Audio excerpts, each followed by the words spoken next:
Student my self Devansh Pant है। आज हम बात करेंगे सॉलिड स्टेट फिजिक्स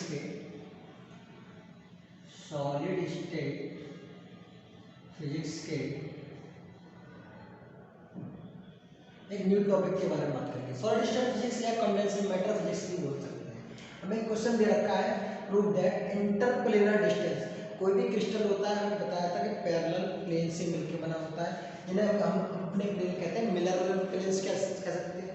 और जिन्हें एक्सप्लेन करने के लिए कुछ हमें कोऑर्डिनेट्स दिए जाते हैं या इंडाइसेस दिए जाते हैं, जिन्हें हम नाम देते हैं mirror indices.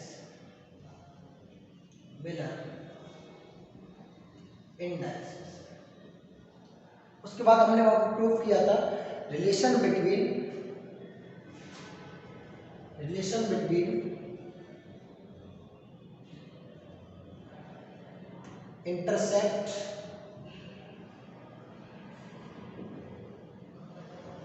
intercept on x y z axis and lattice constant abc and Miller indices HKL।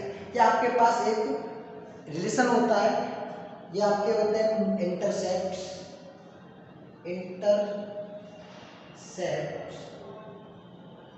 On x y z axis, HKL और मिलर इंडाइसेस। ठीक है, हमें प्रूफ क्या करना है, d square to a upon under h square k square plus l square. ठीक है, अब आगे हम अप्रोच किस तरीके से करेंगे। हमने मान एक क्रिस्टल मान रखा है, इसके कोई प्लेन है आपके, मान लिया एक ट्रायंगल ये बना रखा है, एक आपने डॉट डॉट डॉट सब बना रखा है। इसमें हमने फर्स्ट ऑफ ऑल क्या है, first of all we draw a normal ON, ठीक है ना, जिसकी डिस्टेंस क्या है आपकी D। It also be known as interplanar distance।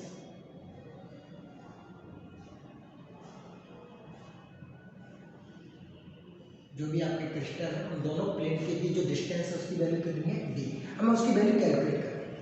ठीक, चलो ठीक है। अब जैसे हमने a upon h b upon k c upon l कैसे मान रखा है, बिकॉज यहाँ पे हमने क्या बताया था अभी, इंटरसेप्ट आपके पास एक फॉर्मूला होता है a upon h b upon k c upon l, तो हमने यहाँ पे एक फॉर्मूला मान रखा है।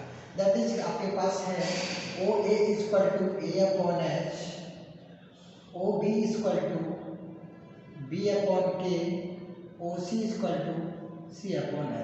This is all about your intercept OA OB and OC। Okay okay, अब देखो यहाँ दे रखा है अल्फा बीटा गामा। आपके पास three angle, there is alpha beta gamma angles. कौन बना रहा है भाई, आपका जो ON है, डिफरेंट आपके A B और C के साथ जो एंगल बना रहा है वो अल्फा बीटा गामा है। Here alpha beta gamma angles are make by ON with different axis. अब डिफरेंट एक्सिस के साथ ON क्या बना रहा है, different angle alpha beta gamma बना रहा है। आप इस फिगर में चेक करेंगे तो O A and N, O A and means ये आपका कौन सा अल्फा एंगल है। आप दूसरा चेक करेंगे आप, sorry N O A, sorry N O A, ये वाला कौन सा एंगल होगा आपका, अल्फा हो गया। N O B, ये कौन सा हो गया, बीटा हो गया। N O C, this is known as आपका गामा। अच्छा, अब क्या आपको एक थ्योरम पता है, according to theorem of cosine, एक कोसाइन थ्योरम होती है। कोसाइन थ्योरम क्या कहती है, cos अल्फा a, आपका cos अल्फा की वैल्यू जब आप निकालने की कोशिश करोगे तो वहां से cos अल्फा की वैल्यू आएगी ON अपॉन OA। ठीक है ना। आप कॉस बीटा की वैल्यू निकालने की कोशिश करोगे तो आपका जो डिस्टेंस इंटरप्लेनर डिस्टेंस है उसे फिर से डिवाइड करेंगे ओ बी से, तो कॉस बीटा इक्वल टू आ जाएगा O N upon O B. Cos gamma की वैल्यू निकालने की कोशिश करोगे आप तो आपका आ जाएगा O N upon O C, O N upon O C. ठीक, अच्छा डिफरेंट वैल्यू निकालनी तो आपको ओ एन की वैल्यू कितना दे रखा है डी, ओ ए की वैल्यू ए अपॉन एच। अगर आपकी बात करोगे ओ एन क्या है आपके पास, सॉरी डी, ओ बी की वैल्यू बी अपॉन के, ओ एन की वैल्यू आपके पास डी, ओ सी की वैल्यू सी अपॉन एन। ठीक, तो आपके पास this is equation first, second and third. आप पॉज करके नोट भी कर सकते हैं, इसके आगे कैरियर करते हैं कि आगे की डेरिवेशन में कंटिन्यू करना है। ठीक, चलो ठीक है, यहाँ पर नोट कर लेते हैं। अकॉर्डिंग टू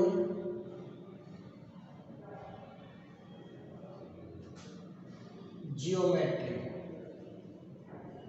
जियोमेट्री क्या कहती है, cos square alpha plus cos square beta, sorry alpha, cos square beta plus cos square gamma equal to 1।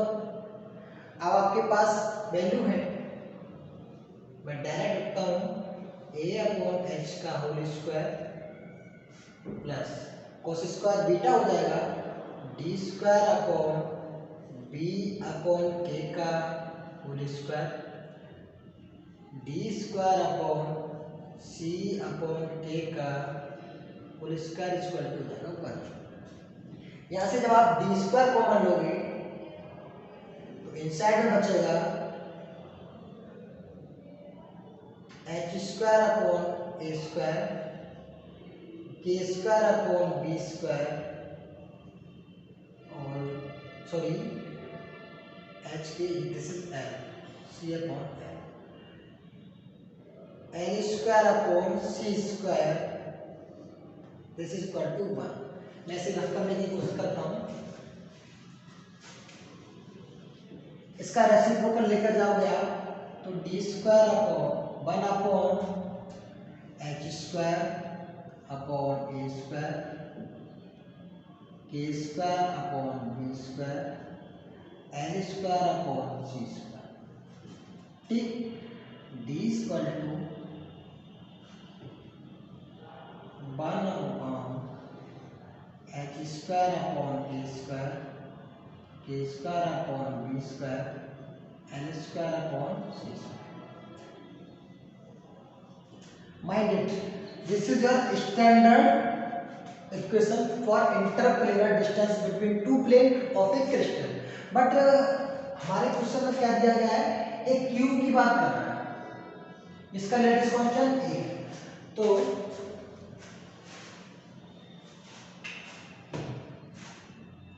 for a cube a equal to b equal to c, ठीक है ना।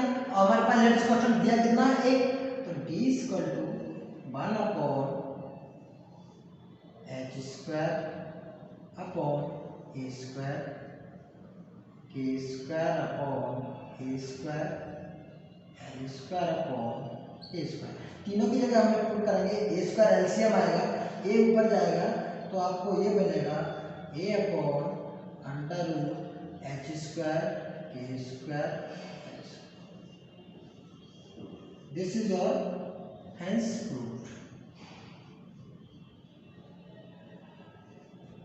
आप चाहें तो किसी और क्रिस्टल के लिए भी निकाल सकते हैं। हमने क्यूब लिया है, आप चाहो टेट्रागोनल ले सकते हो, आप ऑर्थोरोम्बिक ले सकते हो, आप ट्राइक्लिनिक ले सकते हो, आप मोनोक्लिनिक ले सकते हो, क्योंकि हमने पढ़ाया था 3D, 2D and 3D।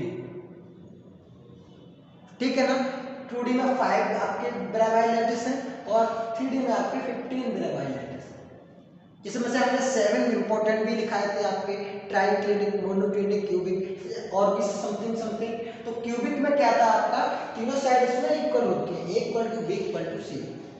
Triclinic monoclinic में तीनों डिफरेंट साइड होती है, A does not equal to B, does not equal to C. Okay, तो आप डिफरेंट डिफरेंट चीज़ों के लिए क्वेश्चंस कर सकते हो। इसी तरह से आपको क्वेश्चन देता है तो उसमें बेस्ड आप क्वेश्चन भी अप्लाई कर सकते हो। ओके, तो इसके आगे नेक्स्ट क्लास में बात करते हैं। Thank you.